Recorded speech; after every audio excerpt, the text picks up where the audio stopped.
What's up, everyone? Welcome back to another episode of Boleros. Sam here with the Sultan of Sando, Mr. Gab Lim, and Mr. Maui Up. What's up, guys? What's up? I forget my ring light. Maraming humingi ng episode. And here we are! Here we are. Kahit wala pa masyadong news, pero it's starting to pick up. Not a lot of them not good news for a certain team that we're going to talk about, but UAAP news is UAAP news. Pero before that, siguro, before we talk about some of the UAAP news that we've been hearing, we've been reading, I'm sure other people have been talking about, I do want to remind people na we have this upcoming episode. We're going to do another NBA game day coverage. So if you haven't seen our NBA episodes yet, please check them out. Just a reminder, the NBA is on Disney Plus. So check out, if you guys have a Disney Plus subscription, you can watch your favorite NBA games there. We're gonna do another episode on Sunday, so stay tuned for that. I think it's going to be the first time na triple episodes tayo in a game. So that's going to be Yung triple interesting. games. Triple games. Ay, sorry, Triple triple episodes episodes. in a game. Triple games. Triple Wag naman games triple in an episode. Sabaw. Triple games in an episode. Sorry, late na. One of the games, we're gonna cover the Lakers. Lakers. So, thank you, if Disney. you wanna hear us rant about the Lakers and how atrocious their defense is, then come 29th, watch us on I Sunday. think 29th in the league the past something games or something like that. Anyway, Ang sakit we're na gonna talaga talk ng about it defense. Sunday. So stay tuned for that. But for today, let's talk about some UAAP news. Let's start with the bad. If ending the season 88 without a winless was not bad enough for the UE Red Warriors. They started out the off-season. Remember guys, January pa lang. Mahaba-haba pa yung off-season natin. They started it out with two very unfortunate news. The first one was Nico Mulingtapang leaving one of their up and coming, I would say, guards, leaving the UE Red Warriors for the NCAA. I'm not sure, wala pa atang confirmed team, but he is moving to the NCAA. And to Moving make back matters worse, to the NCAA. moving back to the NCAA. It's more accurate. And to make matters worse, Precious Momowei, probably their most important player, their star FSA for the past 3 seasons, has decided to leave the UE Red Warriors and join the CEU Scorpions. Tama ba? So guys, how bad how bad is the start for the UE Red Warriors? Itong off-season na to, may chance ba sila manalo next season with how things are going? Maui. Sige, so si Maui first. They're going for the record. Consecutive losses in UAAP history. I'm not sure with the current count, but they're at the minimum 14 right now, and things are not looking great heading into next season. I don't know what their plan is.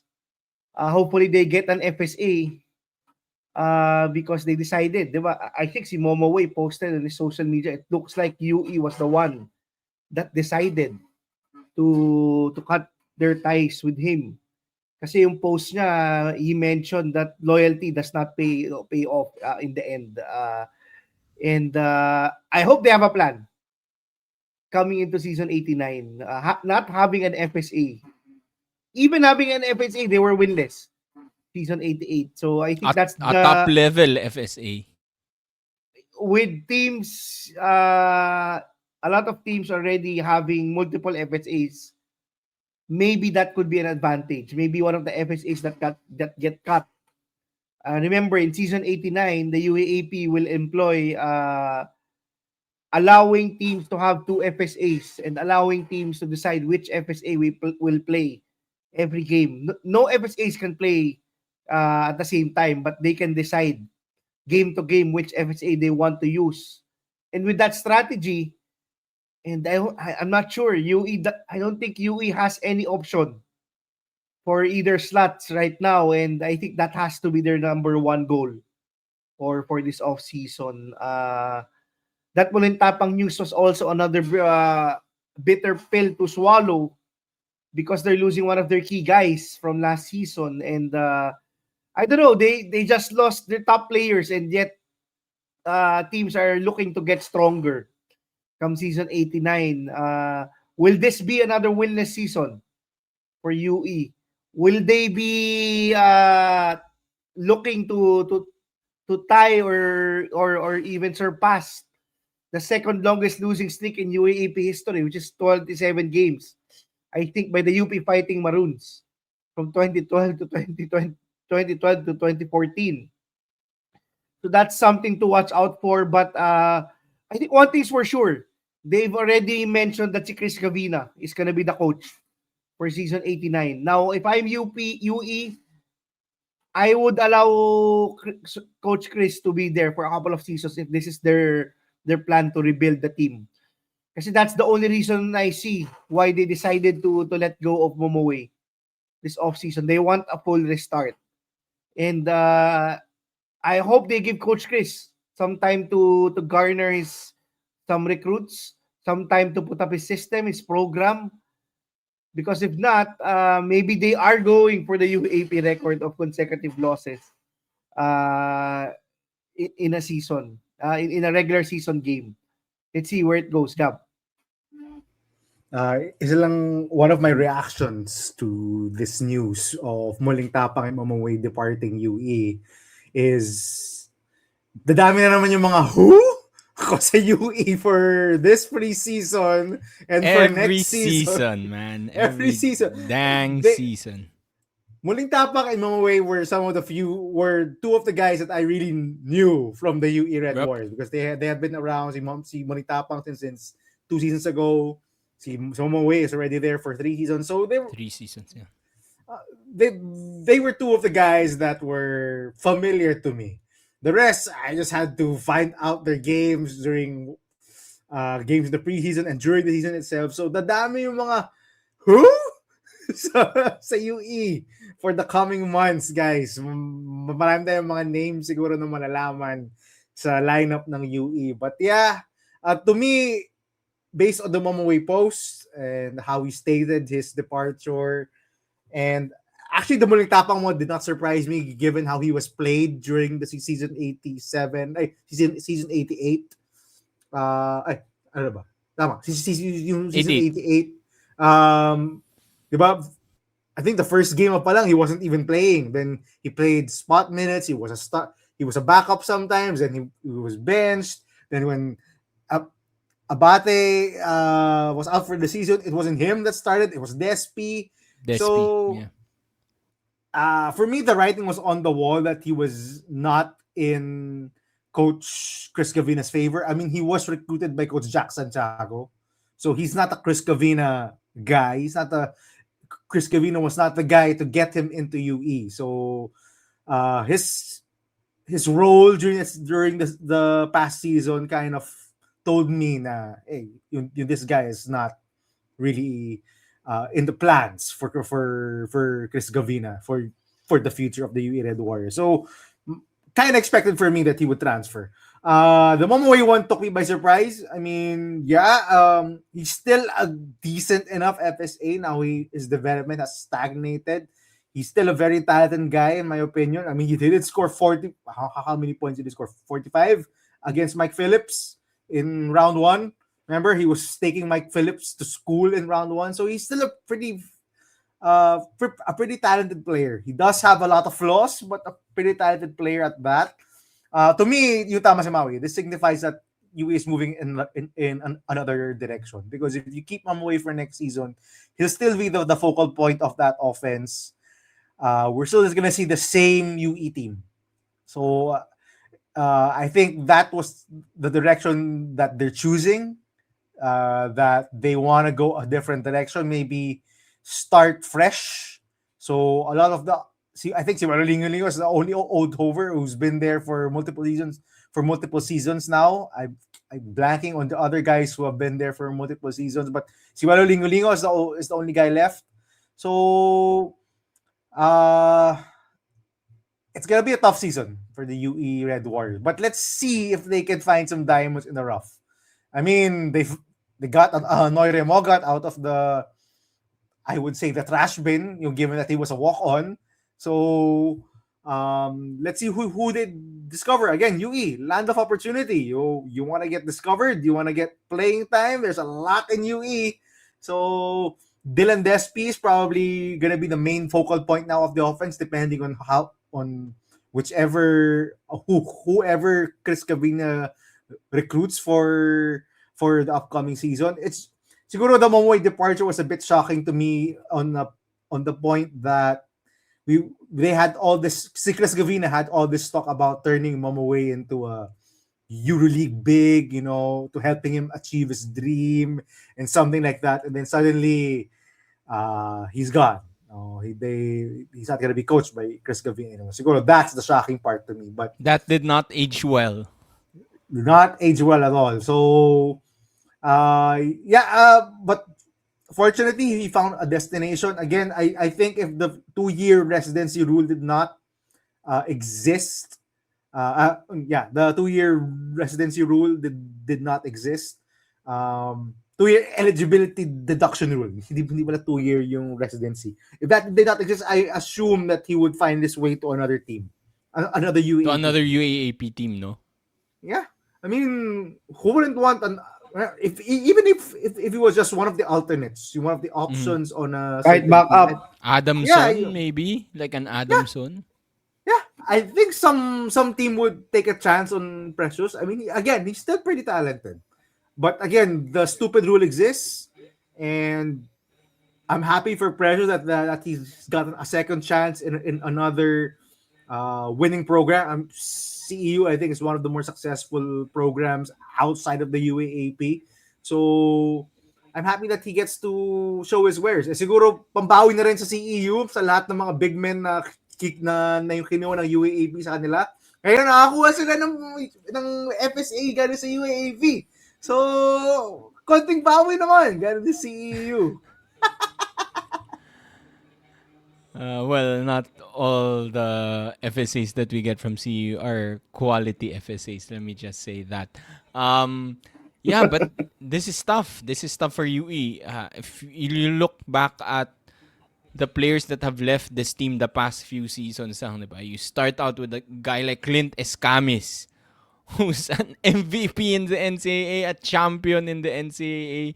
After Escamis was, I think, Gani Stevens, and then Ray Remogat, and then last year was Rainier Maga. This year it's Precious Momowei and Nico Mulingtapang. So revolving door itong UE Red Warriors, which I think if you're a fan of the Red Warriors, it's tough, especially knowing yung rich history nitong UE team, no? Na one of, I think, still the most championships or wins championships in the UAAP, and even during it's showing our age, but during our time they were one of the top contenders nung panahon pa ni James Yap, Paul Lee, diba? But ever since that, hindi na nabalik eh. So my question, I guess, is there still hope for this UE team to regain yung former glory nila? And if you were the management, the coach, ano gagawin nyo? How would you sort of fix this? Gab. Find diamonds in the rough. I think they were onto something when they were under Coach Jack. They were getting players who were unheralded. They were getting players who most other UAAP teams were overlooking. Noy Mogat, Luis Villegas, CJ Payawal, Kyle Paranada, overlooked, I think. The Paranada brothers. So I think that was the recruitment strategy of Coach Jack. He didn't have the biggest budget to recruit, in my opinion. So, but he looked for guys who were again overlooked and decided to develop them. So I think that's the direction that they're gonna have to take Chris Gavina.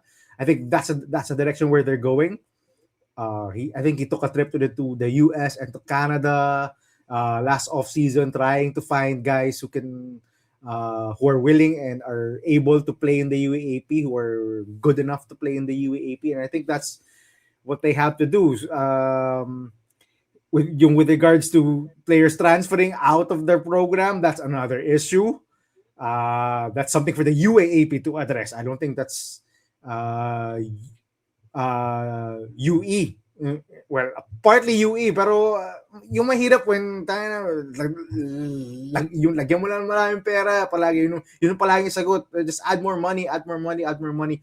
It's stupid for me yung that argument, but it's something for the UAP that they have to address. But yeah, for UE next season, again, find diamonds in the rough. Find players that you could develop. You find players that are not heavily recruited. Some guys who in the juniors division on the NCAA and the UAAP, and maybe outside the Metro Manila, who sort of go under the radar, and look for those guys. So yun talaga if you're in UE's position where, let's just face it, they don't have the money to keep up with the likes of a UP or a Lasal, diba, who just keep throwing money at players. Ang hirap kasi I remember there was an interview before, I think it was si Artadi or si Tubed, one of the teammates of si James Yap, na sabi nila, when James Yap started playing for UE, then the sponsors started coming in. Ang dami bigla nilang sponsorships. That's the thing, diba? Chicken and egg na parang you need a star first to sort of pull in the sponsors, but you need some support to get the stars. So that's the dilemma. But I do like what you said about Coach Jack. I think the guys that you listed, the Parana, the brothers, si Payawal, si Luis Villegas, even Jack Cruz Dumont, those guys were Phil foreign players that were recruited by Coach Jack Santiago. I think yun yung underrated part of Coach Jack's game. I would say yung recruitment niya of actually pretty good to decent to good for foreigners. I think that was the expectation with si Coach Chris Gavina din, because they say, diba, he has a ton of connections with the PhilAms. So I think that's what I'm expecting to see from Coach Chris Gavina. Wala pa masyado, I would say, nung first year niya, but as Maui would always say, yung recruitment of players ng coaches, you usually start seeing that during their second year. So hopefully he's going to strike gold just like si Coach Jack Santiago dun sa mga PhilAm recruits niya. Maui, anything you wanna add? He needs a FSA. That's the first priority. He cannot go into next season without an FSA. UE has done that. UE has done that before. That's seasons. a death sentence. Just ask the Ateneo Blue Eagles, just ask the NU Bulldogs past couple of seasons. They have experienced it. Well, Ateneo had an FSA, but siguro none na rin kung you saw how he played. But yeah, he needs an FSA. He needs at least one to play. Yeah, I think maganda yung sinabi mo, Gab. I think yung case study that best shows yung importance ng FSA is yung NU Bulldogs. Diba? They were 7th a season ago, and then last year they ended the elimination first. I think that's how important an FSA is. I was gonna say sana na they could also find sana from other UAAP schools na underappreciated players, which was the case before.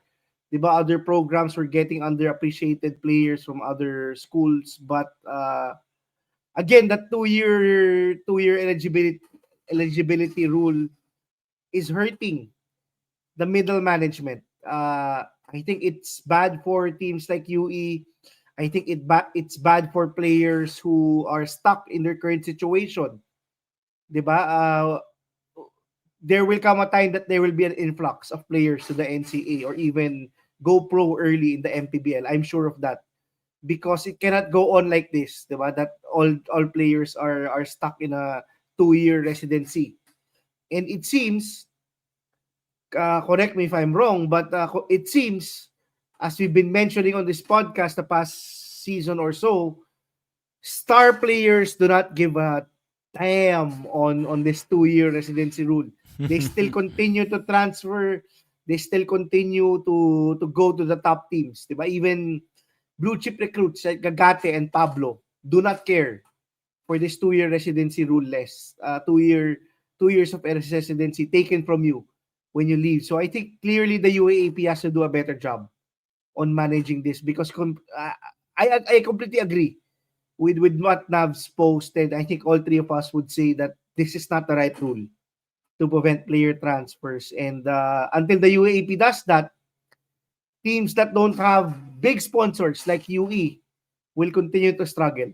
That will be a definite thing because all the other teams, even if UE gets a lot of Phil-Am players na hindi one and dones or two and throughs, other teams will just poach them. So I think the best strategy for UE is look for one and dones, look for two and throughs. I don't think they could get players who play 5 years. Just look at where their players are, na promising right now, diba? So I think that would be the best strategy. Look at one and dones. Look at players who have 2 or 3 years eligibility.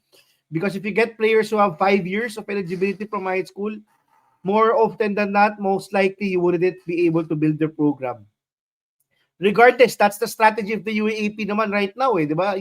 You cannot expect your players to play 5 full seasons, especially your star players. A lot of these star players get offers to go pro earlier.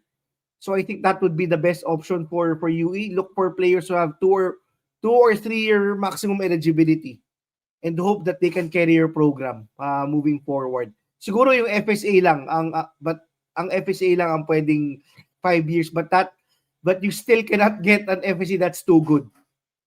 Because other teams can get those FSA or those FSAs can go to Division 1 or other greener patches, which is good for the league. Diba? Sam? Yeah. Grabe no, isipin mo ibang-iba na talaga ngayon because I remember before playing the 5 years, maxing out your eligibility was more of the norm. But now, tama ka, I agree with you. Tendencies, they won't max out their eligibility. They'll go pro or it's tough for people that want to move kasi 2 years ang mawawala sa kanila. So we'll see what will happen to UE, but hopefully that's the end of their bad news.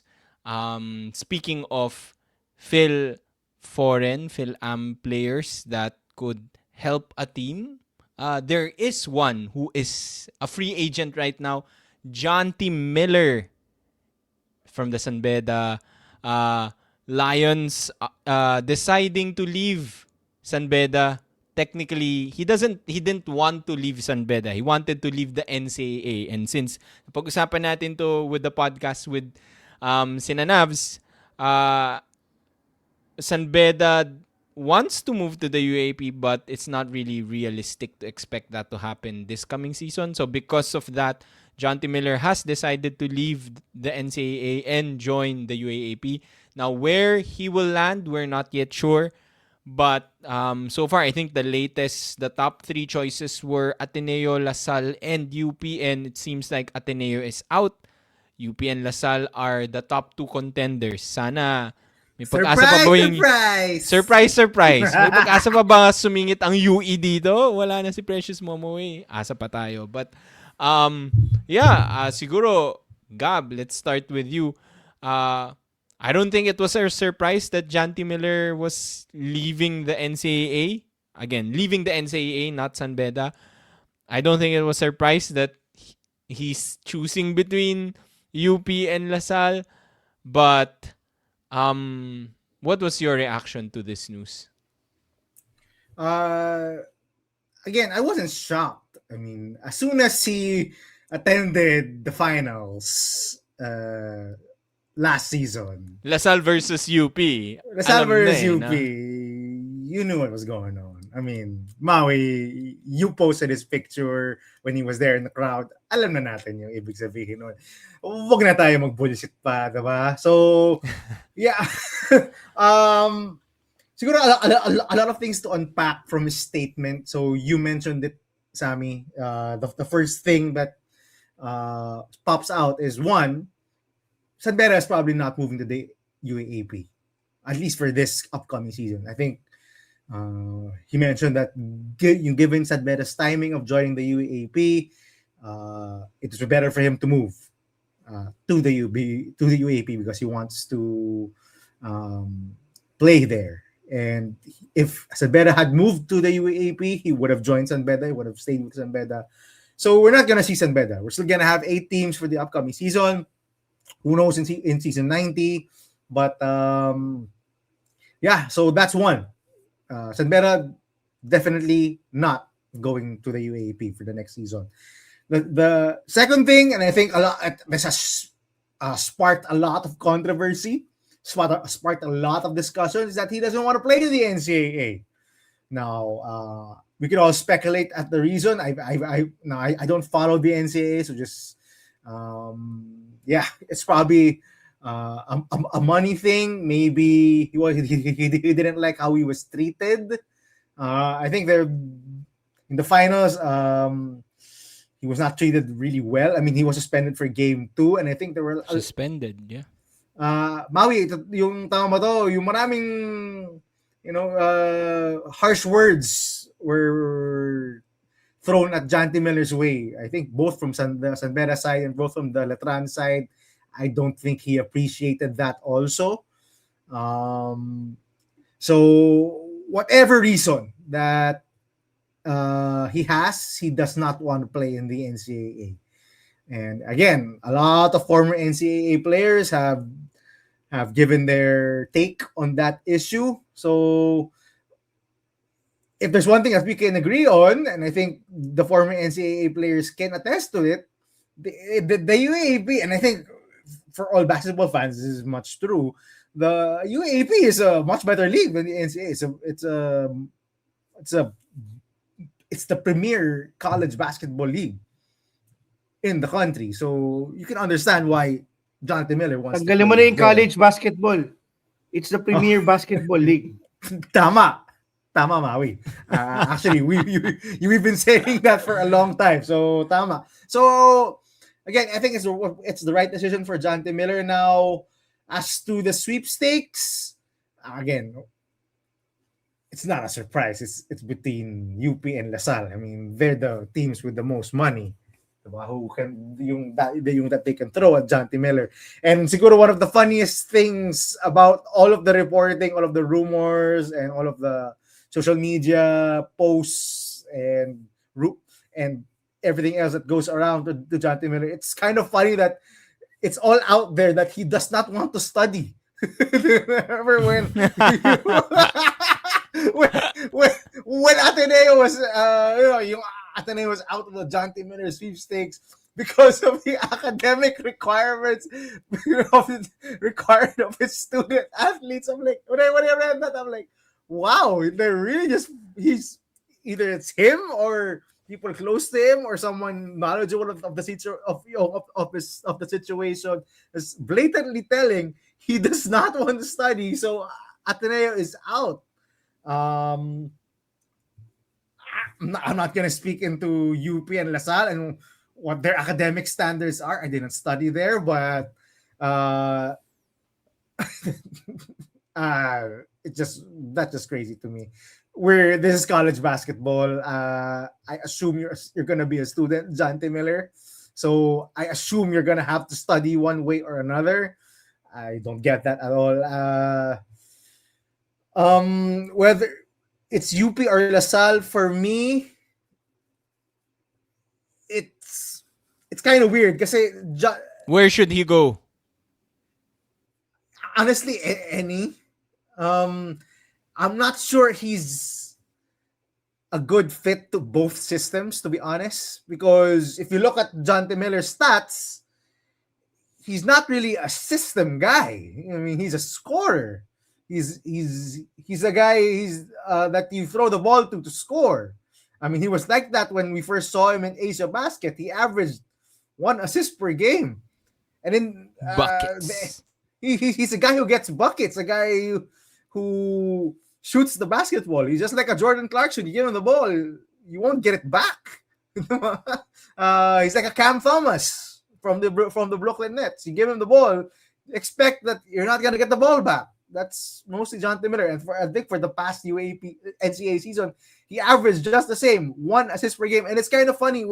All of the articles that have come out since he departed San Beda, from Spain, Tiebreaker Times, and all other articles out there, GMA, Philippine Daily Inquirer, when they mention Janti Miller's stats, they mention his points, they mention his rebounds, his steals, his 3-pointers, his field goals, his high percentage from the field.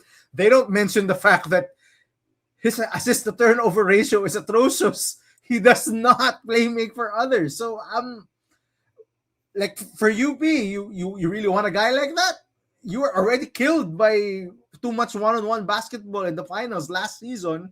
You want another guy who needs the ball in his hands to be effective? Now, whether Coach Gold can change that, I don't know. Same thing with Coach Topex. He has been burned before by giving the ball to just one player and isolating. Remember KQ? When it was just the KQ show, they struggled. Are you going to have another guy like that in Janti Miller that needs the ball and wants to score? Who's a scorer? Now, I don't doubt the talent. You have a guy like Janti Miller who can put the ball in the basket, who's has good height, excellent perimeter skills, but again, he needs the ball. You have to revolve your offense around him.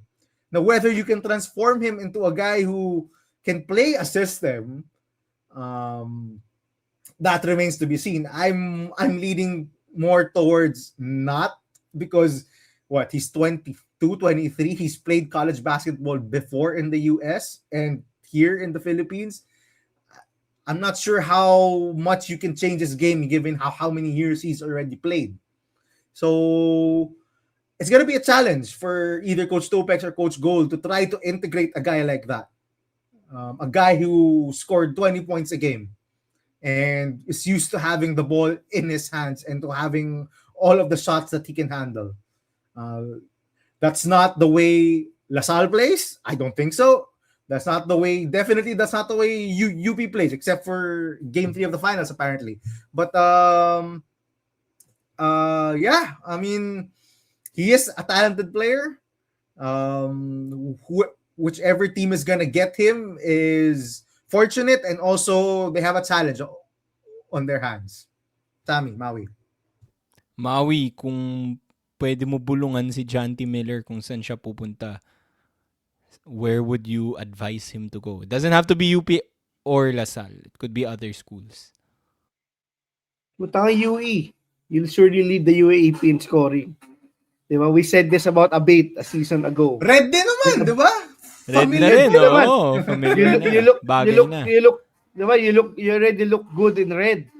Why transfer to a maroon or green school? But yeah, I think yun yung biggest question. How will he fit if he goes to UP or LaSalle? Because these teams are not known for playing one-on-one basketball. They want to share the basketball. Actually, what's a bit striking to me, what's a bit concerning to me is San Beda was one of the top perimeter teams in the NCAA, yet Miller only averaged 1 assist per game. So I didn't watch a lot of NCAA basketball this year, so I don't know. Maybe tama si Gab, he plays a Corey Maggette type of game. Once you give him the basketball, he drives to the basket with authority. Maui, i-update mo naman yung mga reference mo, pare. Hindi na kailangan si Corey Maggette pa din. Clippers. But yeah, I think that's gonna be the biggest adjustment because in the UAAP, teams do not play one-on-one basketball anymore, and I think that's one of the main reasons why the UAAP is the premier basketball league in the Philippines. Diba? We still see most of the leagues here play one-on-one basketball, and Coach Tab really changed that culture for the UAAP. You cannot win just having the best player in the UAAP. You have to play team basketball. You have to play defense because all of the 5 guys, more often than not, all of the 5 guys in the UAAP can get to the basket, can shoot from the 3-point line. It's so much different. Diba? Janti Miller also played, remember, Janti Miller is a Phil-Am. And he played the season in the NCAA without an FSA, without a tall guy, playing against players like Umali, who's a 6'3" center. It's gonna be a big adjustment for him. I think, but the talent is there, definitely. We saw it no Asia Basket. We saw it during the preseason tournaments against UAAP teams. I think what's going for him is he can score at all 3 levels. He has a good 3-point shot. He has a good mid-range shot. He can drive to the basket. I think it's gonna be a big challenge for him to be a team player and to play a different style of basketball. If I'm not mistaken, he has 2 seasons to play in the UAAP. So teams will have 2 seasons to integrate. Actually, 3 seasons to integrate him into the team because he will be taking a residency year if he's not a one and done. I think that's something that needs to be clarified. Articles online have said that he'll have 2 years eligibility. So if that's the case, he will have to sit out for a year before going in Team A, UAP basketball. So teams will have time definitely to integrate him. I mean, you look at a team like LaSalle, diba? In a season, Jacob Cortez and maybe Kian Baclaan will not be there. So maybe Janti Miller could fit in. You look at a team like UE. Who knows if Ray Remogat will still be there season 90. Maybe he'll have an MVP type of season and get offers abroad.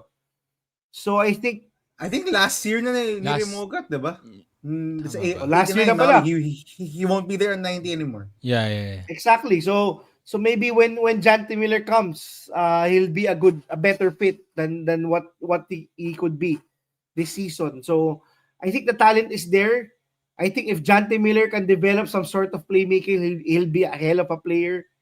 I don't know if he's Gilas eligible. I don't think he is. I don't think if he's not Gilas eligible, then definitely he's not eligible to play in Japan. He's not eligible to play also in Korea because I don't think he has Filipino heritage in both sides. So, yeah, but the talent is there, definitely. The scoring is there. Maybe other teams can, actually, maraming teams that struggle to score in the UAAP could use a scoring guard like Janti Miller and maybe just hide him on defense. But if you want to be a championship contender, if you want to play for LaSalle or UP, definitely you'll have to play better defense. Definitely you'll have to learn how to play make because you cannot win in the UAAP with individual basketball anymore. Tab. Yeah, I think maganda yung sinabi mo, yung timing talaga of when he will be joining LaSalle or UP. It's probably the following year, season 90, which ibig sabihin, most of the scoring guards are like the stars of the team LaSalle and UP right now are gone, diba? Yun nga, si Baclaan at si Jacob Cortez for LaSalle are probably gone, and then si Ray Remogat is probably out na by the time he joins. So that would be interesting for Miller kasi then he gets to take over yung reins from those guys. I think may mga nagpo-post na online na maybe he should go to LaSalle to win a championship because that's what Bedans do. Yung si Evanele and then si Cool Cub Jacob Cortez winning championships after moving from San Beda to LaSalle. So sabi nila, if you want to win a championship, move from San Beda to LaSalle. That's the flow. Pati si reverse pwede din si Bolick, 'di ba? Si From Robert LaSalle Bolick. naman to Beda. Si Berto. Si Berto, yun. So I saw those memes, so that was funny. Kung ako papiliin, I think teams like UE, 'di ba? UE, Adamson, yun talagang marami siyang opportunities, but obviously they don't have the support. I would also consider UST probably if I were him. They do have Collins Akowe there who by then would be in his third year only. So I think that would be a nice pairing with him also. At least you have a Kobe and Shaq kumbaga yung team mo or pair Very mo. good comparison. Very Diba? good. Young Shaquille Kobe. O'Neal, a young Kobe. Did And not want to Shaq. pass the ball. Right. So I think he should have considered UST, but I don't know why UST wasn't in the short list. But yeah, I think the talent is there, and he does have size, no? So I think like with Jacob Cortez, people were questioning, hindi niya kakayanin yung talent level ng UAAP. Masyado din siyang maliit, but he has proven that he is legit. So I think Janti Miller has a good chance of succeeding in the UAAP. Tapos yun nga, for LaSalle and UP, I think tama ka, Gab. Either team naman kasi by then wala pa eh. Hindi ka pa masyado sure The sa cupboard makeup will be ng clear team. naman by season 90. I mean, there will be a Exactly. lot of departures. I'm not questioning the whether he will supplant anyone or will have a spot on the roster. He will It's more definitely of the have a spot. system. It's more of the system talaga. Kasi if you and I watched him a ton in Asia Basket. He's a again he's a you give it to me, I'll shoot it guy. He's a Jordan Clarkson. If you've watched Jordan Clarkson before in Gilas and even now in the NBA, you know what Jordan Clarkson does. You give him the ball, he'll take a shot. He'll create a shot for himself. That's it. He doesn't do a lot of playmaking for others. It's the same with Janti Miller.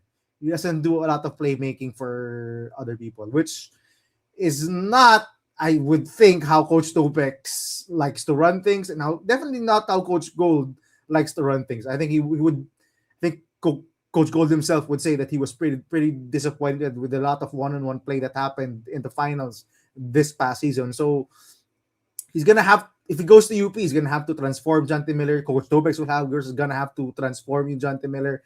I don't think playing one-on-one basketball is the way to go. As yung sabi ni Maui, the UAP has evolved beyond going one-on-one basketball. You play primarily one-on-one basketball in the UAP. Opposing coaches, and with the amount of coaches already on the bench of each team, they're gonna game plan around it very quickly within a game. They're gonna do something about it. So it's on Janti Miller. It's on the coaches of whichever team he goes to change the way he plays. Okay, anything else you wanna add in the Janti Miller sweepstakes, since wala pa tayong news kung saan siya pupunta? Before we move on to something that we've been talking about sa chat natin. Nothing. Janti, yung mag-announce ka na, siguro after ng NBA, Pwede. episode. Para at least may episode kami for next week. I mean, come on. Pa-heads up na lang before ka mag-announce para makaprepare kami. Okay. So, Gab, I know you've been aching to talk about this.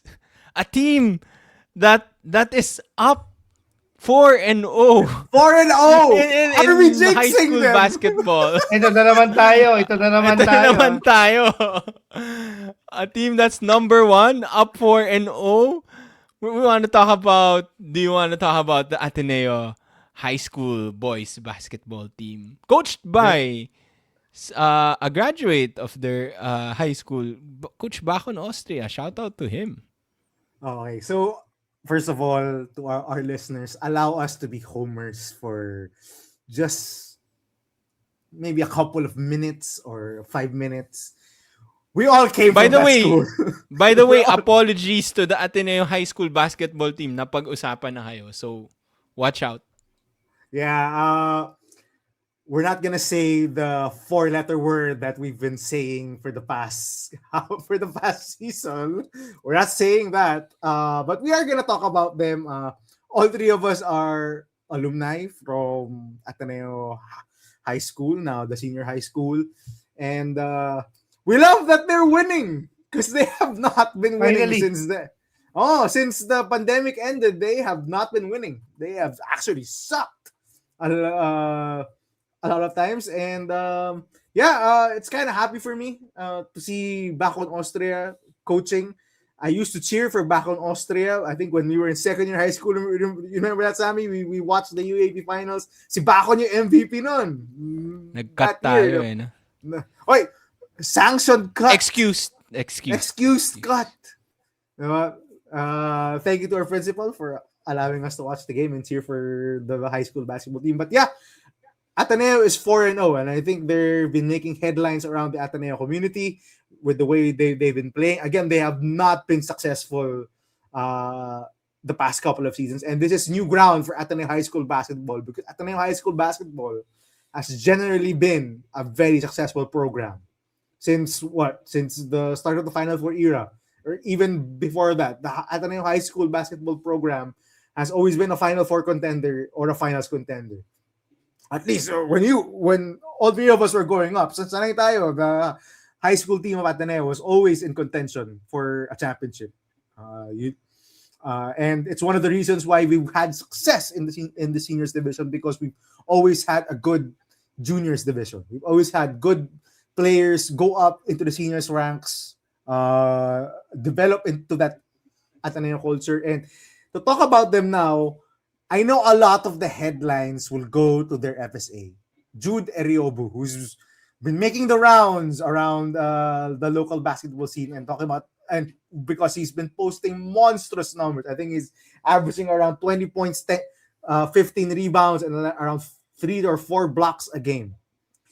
Now, this is very different from Colin Sakoe because when Colin Sakoe was playing, he was the only big. You could legit say he was the only big there, and he was not competing against other FSAs. Jude Eriobo is actually competing against fellow FSAs. Yes, FSAs have now Taken are over. now have now taken. I wouldn't say taken over, Hindi naman but taken they over, yeah. but they found themselves the schools are already recruiting as early as high school, which is, I think, the right decision. So That will be good for the sport, for sure. good for the Mhm. Just sport look at for the sure. And just look I at the will get effects sa yeah, seniors. I will get to that point, Maui, and it's very apparent here in this Ateneo High School U basketball team because we'll talk about it later. But yeah, see Jude Eriobu, I think, has been pretty impressive in these first 4 games. He's been dominant. Again, not just against players way smaller than him, but against fellow FSAs. Um, he's very effective around the rim. He's very strong. He knows how to use his length. Has a very soft touch around the basket. Now, uh, perimeter wise, free throw wise, he's very much like Colin Sokowe. He doesn't have that yet. And I give a lot of credit to Coach Bacon Austria for actually running a ton of plays and putting him in positions where he can be effective. He runs a lot of down screens, spin downs, just to get Jude Eriobu around the basket with the ball. And when he has the ball around the basket, either he's getting fouled or he's making the shot. That's it. That's how dominant he's been in these first 4 games for the the senior high school basketball team for the Blue Eagles. And here's one point that I do want to make. It's not just about Jude Eriobu because if you actually watch their games, the rest of the team is really good. I talk about the guy and their team captain, si J.M. Leal, who I think was their center last season.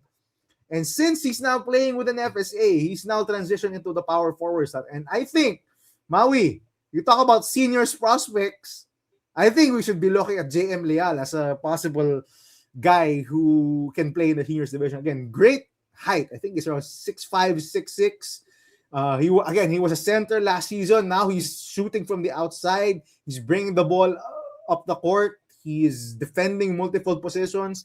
I think he's transitioning his game really well. You talk about a guy like Ziv Espinas, who was uh, again playing as a center in the juniors division, so the junior high school ranks, and now he's playing power forward in the perimeter, as a small forward, big three, a big uh, playmaking from the outside. He has a perimeter game now. And I love that Bacon Austria surrounded Jude Eriobo with a ton of shooting. Just 4 guys who can shoot around him all the time. Guys who can spread the floor.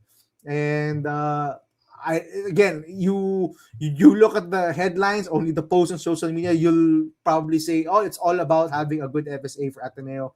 No, it's not. The rest of their team is really good. Their bench is really good. A lot of these guys who have been on the team since 2 seasons ago already, or last season at the very least. So I love the development. It looks promising. Again, I'm not gonna jinx it. I'm not jinxing it. I'm not saying that they are blank, but I love what I've seen so far, and they've been making headlines. I think they were tied with NU with an undefeated record, and they just blew them out of the water a while ago. So count me as one of the people impressed as an alumnus of that school and of the high school program there. So it's nice to finally see the Blue Eaglets. I still can't call them Blue Eagles because it's very confusing. Everyone is a Blue Eagle, but the Blue Eaglets are back to relevance. Sinabi mo Hala pa rin ko. is back. Sinabi mo pa rin eh. Oo nga, Sinabi no? mo pa rin Sinabi mo eh. pa rin. Yari ka. Yari all kay that. Coach Bacon.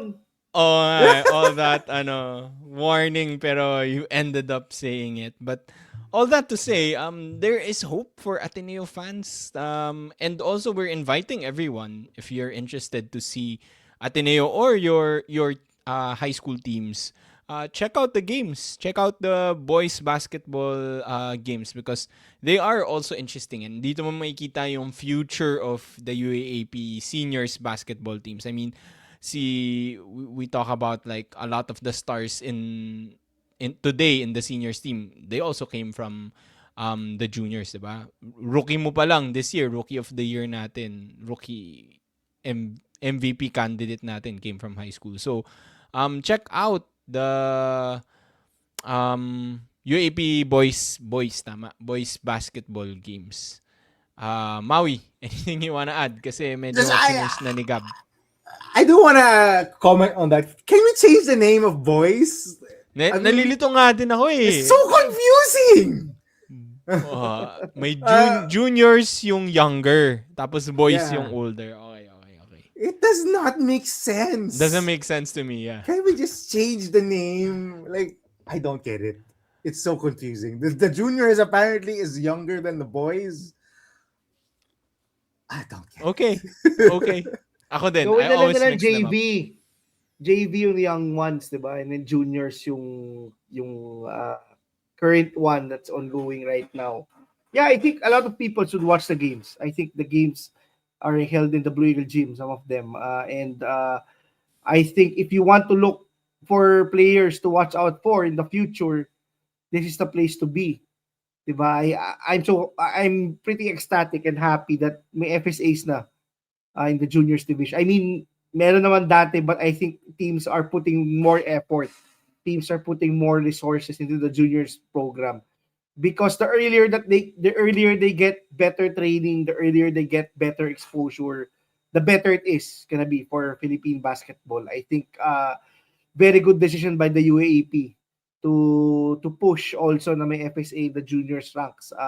After maybe a decade, napagod na rin ng other schools watching NU go on so many big win streaks and finally have employed FSAs. And I hope the competition continues to grow in the juniors division. And I hope a lot more players are developed. I hope not just FSAs but also yung players from the province get scouted earlier.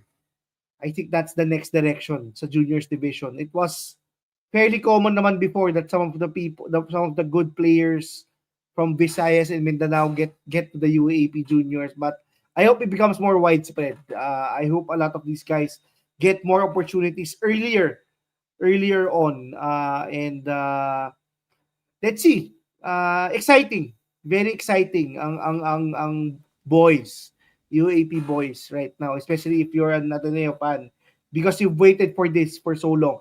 I've actually been surprised to see some of my friends have been watching yung live yung juniors games when they have time.